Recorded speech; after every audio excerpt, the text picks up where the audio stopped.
लक्षिता, मेरी ग्रीन वाली फाइल कहाँ रखी है तुमने? कब से ढूंढ रहा हूँ, नहीं मिल रही। अलमारी में होगी, देख लो। भाभी, मेरी बाइक की चाबी कहाँ है?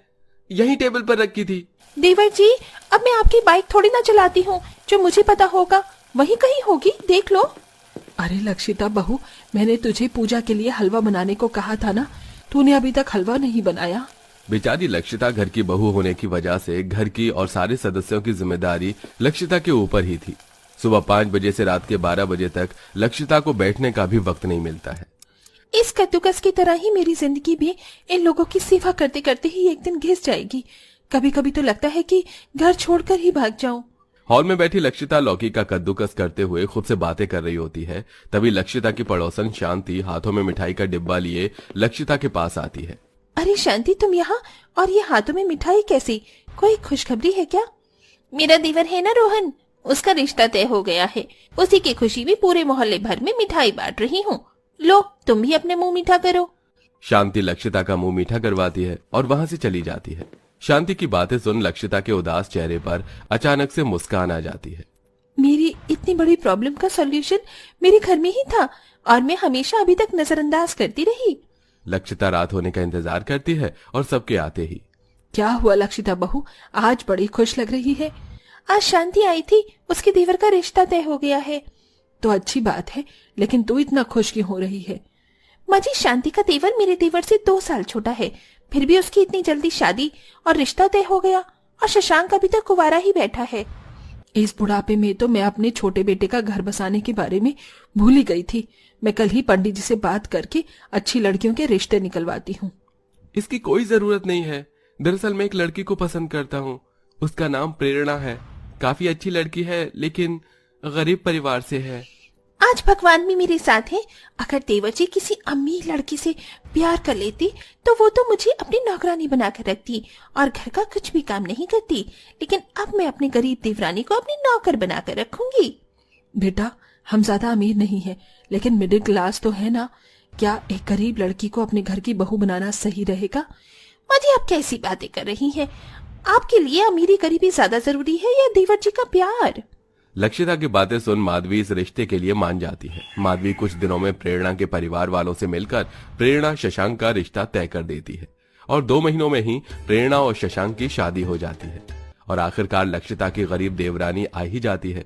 शादी का पहला दिन गुजर जाता है और आज गरीब बहू की पहली रसोई की रस्म होती है।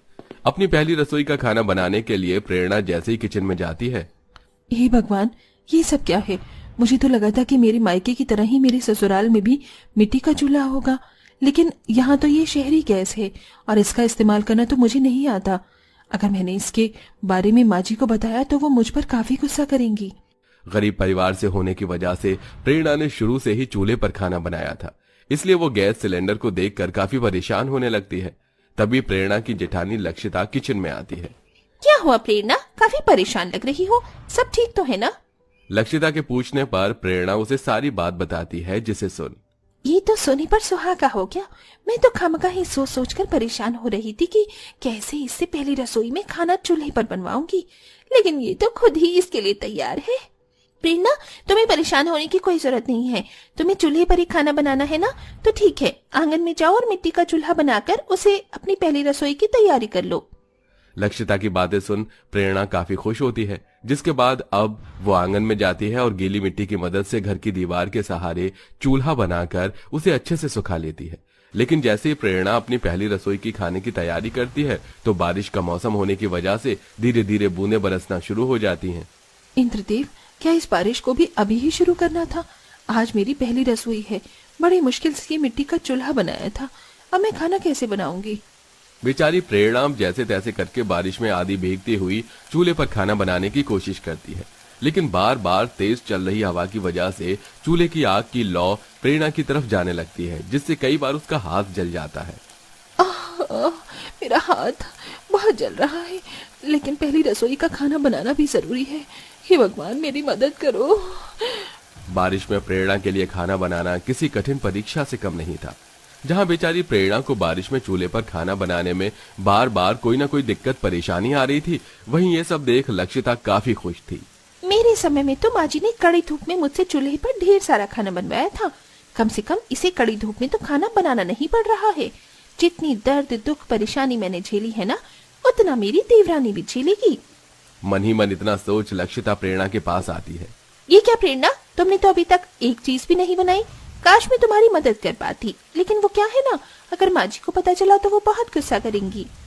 कोई बात नहीं भाभी, आपने कह दिया यही मेरे लिए काफी है। मैं खुद सब अकेले कर लूंगी। प्रेरणा को इस तरह देख लक्षिता काफी खुश होती है और अब आराम से अपने कमरे में जाकर आराम करने लगती है। वहीं बार बार बारिश के पानी की वजह से कभी प्रेरणा का आटा गीला हो जाता तो कभी बार बार पानी गिरने की वजह से प्रेरणा की सूखी सब्जी गीली सब्जी में बदल जाती। क्या क्या सोचा था मैंने अपनी पहली रसोई के खाने के लिए, लेकिन ये क्या हो रहा है। बेचारी प्रेरणा जैसे तैसे करके अपनी पहली रसोई का खाना तैयार करती है और सभी को खाना परोसती है, लेकिन किसी को भी प्रेरणा की पहली रसोई का खाना पसंद नहीं आता। प्रेरणा बहू, ये तूने कैसा खाना बनाया है। चावल में अभी तक पानी है और सब्जी भी कितनी बकवास है। सारी रोटियां भी जली हुई हैं। क्या यही कुछ सिखाया है तेरी माँ ने तुझे।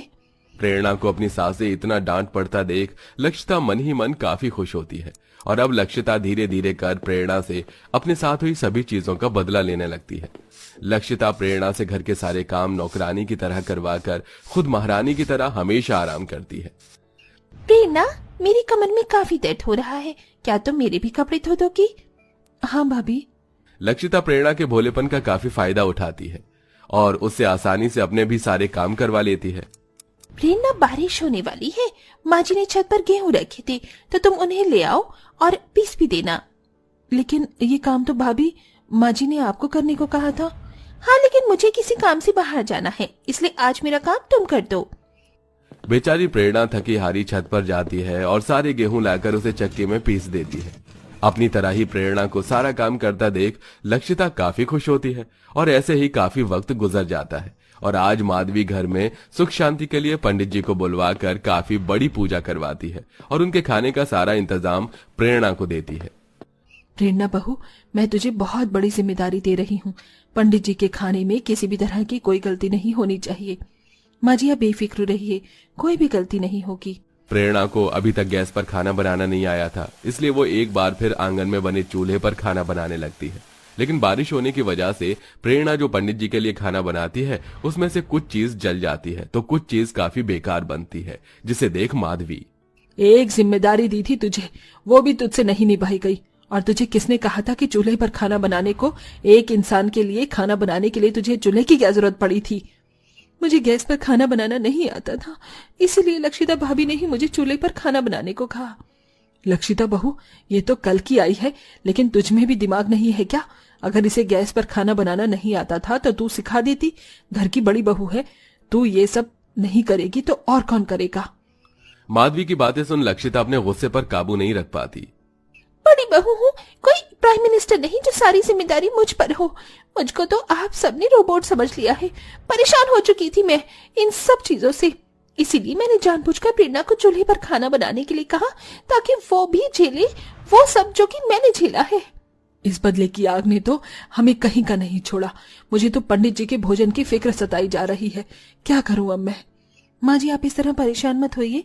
अगर लक्षिता भाभी की जगह कोई और होता तो शायद वो भी यही करता। आप बस मुझे गैस चलाना सिखा दीजिए, मैं उस पर फौरन पंडित जी के लिए खाना बना दूंगी। माधवी गैस ऑन कर प्रेरणा को दे देती है और प्रेरणा जल्दी से अब गैस पर पंडित जी के लिए भोजन बनाती है, जो पंडित जी को काफी पसंद आता है।